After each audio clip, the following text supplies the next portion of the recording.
I found that nothing in life is worthwhile unless you take risks. Nothing. Nelson Mandela said, "There is no passion to be found playing small and settling for a life that's less than the one you're capable of living." Now, I'm sure in your experiences in school and applying to college and picking your major and deciding what you want to do with life, I'm sure people have told you to make sure you have something to fall back on. Make sure you got something to fall back on, honey. But I never understood that concept, having something to fall back on.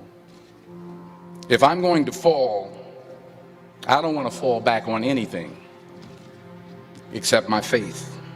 I want to fall forward. I figure at least this way I'll see what I'm going to hit. Fall forward. This is what I mean. Reggie Jackson struck out 2,600 times in his career, the most in the history of baseball. But you don't hear about the strikeouts. People remember the home runs.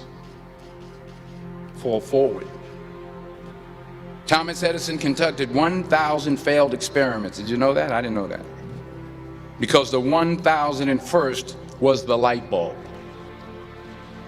Fall forward. Every failed experiment is one step closer to success. You've got to take risks, and I'm sure you've probably heard that before, but I want to talk to you about why that's so important. I got 3 reasons, and you can pick up your iPhones. First, you will fail at some point in your life. Accept it. You will lose. You will embarrass yourself. You will suck at something. There's no doubt about it. And I know that's probably not a traditional message for a graduation ceremony, but hey, I'm telling you, embrace it, because it's inevitable. The point is, every graduate here today has the training and the talent to succeed. But do you have the guts to fail? Here's my second point about failure. If you don't fail, you're not even trying. I'll say it again. If you don't fail, you're not even trying. My wife told me this great expression. To get something you never had, you have to do something you never did. Les Brown's a motivational speaker. He made an analogy about this. He says, imagine you're on your deathbed, and standing around your deathbed are the ghosts representing your unfulfilled potential.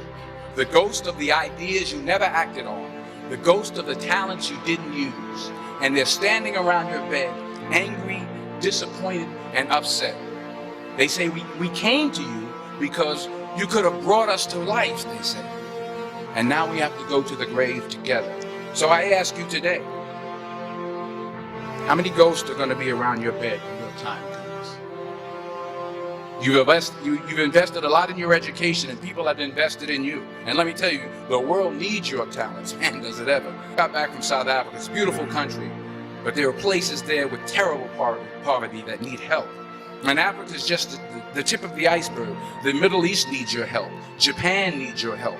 Alabama needs your help. Tennessee needs your help. Louisiana needs your help. Philadelphia needs your help. The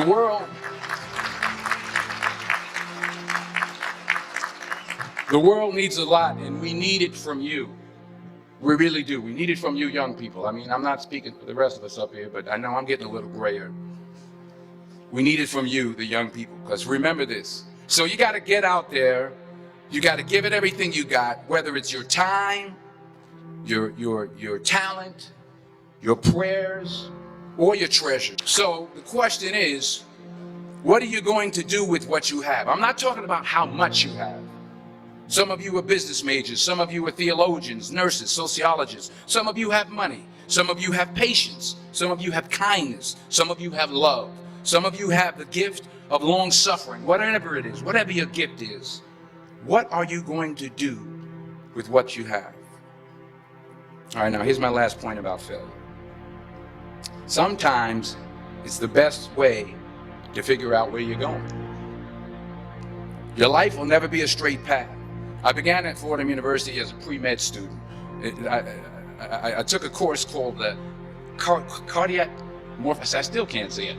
It's cardiac morphogenesis. I couldn't read it. I couldn't say it. I sure couldn't pass it. So then I decided to go into pre-law, then journalism. And with no academic focus, my grades took off in their own direction.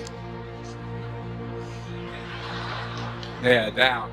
I was a 1.8 GPA one semester, and the university very politely suggested that it might be better to take some time off. I was 20 years old. I was at my lowest point. And then one day, and I remember the exact day, March 27, 1975, I was helping my mother in her beauty shop. My mother owned a beauty shop up in Mount Vernon. And there was this older woman who was considered one of the elders in the town. And I didn't know her personally, but I was looking in the mirror, and every time I looked in the mirror, I could see her behind me, and she was staring at me. She just kept looking at me. Every time I looked at her, she kept giving me these strange looks. So she finally took the dryer off her head and she said something I'll never forget. First of all, she said, "Somebody give me a piece of paper. Give me a piece of paper." She said, "Young boy, I have a prophecy, a spiritual prophecy." She said, "You are going to travel the world and speak to millions of people." Now mind you, I'm 20 years old, I'm flunked out of school. In fact, like a wise ass, I'm thinking to myself, maybe she's got something in that crystal ball about me getting back into school next fall. But maybe she was on to something, because later that summer, while working as a counselor at the YMCA camp in Connecticut, we put on a talent show for the campers. And after the show, another counselor came up to me and asked, "Have you ever thought about acting? You're good at that." So when I got back to Fordham that fall, I got in and I changed my major once again for the last time. And in the years that followed, just as that woman prophesied, I have traveled the world and I have spoken to millions of people through my movies. Millions who up till this day couldn't see me. Who up till this day I couldn't see while I was talking to them, and they couldn't see me. They could only see the movie. They couldn't see the real me. But I see you today, and I'm encouraged by what I see, and I'm strengthened by what I see, and I love what I see. It's about a man played by Tom Hanks who's fired from his law firm because he has AIDS. He wants to sue the firm, but no one's willing to represent him until a homophobic ambulance chaser lawyer, played by yours truly, takes on the case. In a way, if you watch the movie, you'll see everything I'm talking about today. You'll see what I mean about taking risk or being willing to fail. Because taking risk is not just about going for a job. It's also about knowing what you know and what you don't know. It's about being open to people and to ideas. In the course of the film, the character I play begins to take small steps, small risks. He very, very, very slowly begins to overcome his fears. And I feel ultimately his heart becomes flooded with love. And I can't think of a better message as we send you off today. To not only take risks, but to be open to life, to accept new views, and to be open to new opinions, to be willing to speak at a commencement at one of the best universities in the country, even though you're scared stiff. While it may be frightening, it will also be rewarding. Because the chances you take, the people you meet, the people you love, the faith that you have, that's what's going to define you. So members of the class of 2011, this is your mission. When you leave the friendly confines of Philly, never be discouraged, never hold back, give everything you got. And when you fall throughout life, and maybe even tonight after a few many glasses of champagne, remember this: fall forward. Congratulations, I love you. God bless you. I respect you.